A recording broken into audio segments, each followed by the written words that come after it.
मुंबई के भूमिगत अपराधियों में अब तक ऐसे कई डॉन हुए हैं जिनके खूनी किस्से बहुत चर्चित रहे हैं। भारत की स्वतंत्रता के बाद से ही 1960 से 70 तक करीम लाला, वरदराजन, मुदलियार और हाजी मस्तान नाम के 3 डॉन का मुंबई अंडरवर्ल्ड पर सिक्का चलता था। तीनों के इलाके बटे हुए थे और वो एक दूसरे के काम में टांग नहीं अड़ाते थे, इसलिए तब तक अंडरवर्ल्ड में खून खराबा नहीं हुआ करता था। पर दाऊद इब्राहिम के आने के बाद यह स्थिति बदल गई। मुंबई में संगठित अपराधियों में पहला नाम आता है हाजी मस्तान का। मुंबई अंडरवर्ल्ड को एक नई पहचान देने और ग्लैमर अंडरवर्ल्ड के साथ लाकर खड़ा करने वाला बाहुबली माफिया तस्कर हाजी मस्तान मुंबई का पहला अंडरवर्ल्ड डॉन माना जाता है। उसका जन्म तमिलनाडु के कुडुलोर में 1 मार्च 1926 को हुआ था। हाजी ने स्मगलिंग के जरिए खूब पैसा बनाया। 1970 के दशक तक मस्तान मुंबई में अपना साम्राज्य स्थापित कर चुका था। उसने ही वरदराजन, मुदलियार उर्फ वर्धा और माफिया डॉन करीम लाला को आगे बढ़ाया और मुंबई में अपने धंधे को दोनों के बीच बांट दिया। तमिल होने के कारण वर्धा और हाजी के बीच काफ़ी अच्छे संबंध थे। कुछ समय बाद ही वर्धा वापस चेन्नई चला गया। कहा जाता है कि हाजी मस्तान और इंदिरा गांधी के बड़े अच्छे रिश्ते थे। मस्तान जैसा बनना चाहता था वह उससे ज़्यादा ही बन चुका था। अब वो अमीर भी था और ताकतवर भी।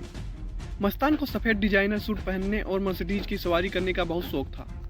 उसके हाथ में हमेशा विदेशी सिगरेट और सिगार दिखाई देते थे। ऐशो आराम उसकी ज़िंदगी का इकलौता शगल बन गया था।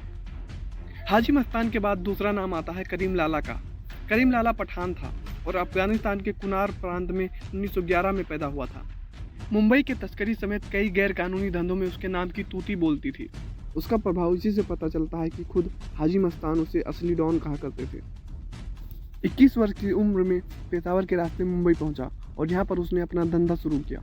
1940 तक वो तस्करी के काम में जम चुका था। फिर उसने जुए और दारू के अड्डे भी कई जगह खोल लिए। इसी समय वरदराजन, मुदलियार और हाजी मस्तान भी सक्रिय थे, पर तीनों के इलाके बटे हुए थे, इसलिए खून खराबा नहीं होता था।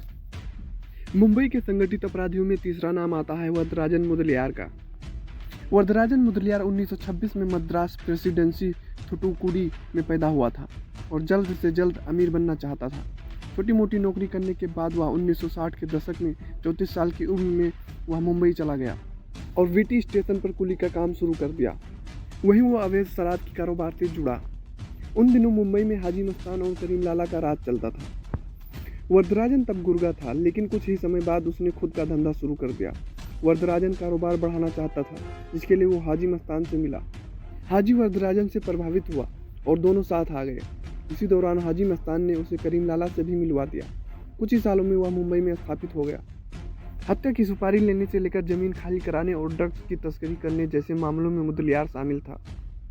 हाजी मस्तान ने पूर्व और उत्तरी मध्य मुंबई की जिम्मेदारी वरदराजन मुदलियार को दे दी, जबकि दक्षिण और मध्य मुंबई का सारा काम करीम लाला संभालने लगा।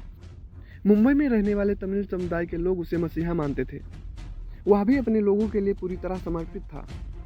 सब इनके हिसाब से चल रहा था, लेकिन 80 के दशक में एक तेतर्रार पुलिस अधिकारी के कारण वह मुंबई छोड़कर वापस चेन्नई चला गया।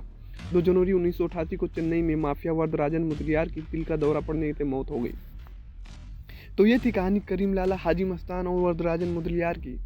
मिलते हैं नेक्स्ट वीडियो में। बहुत बहुत धन्यवाद।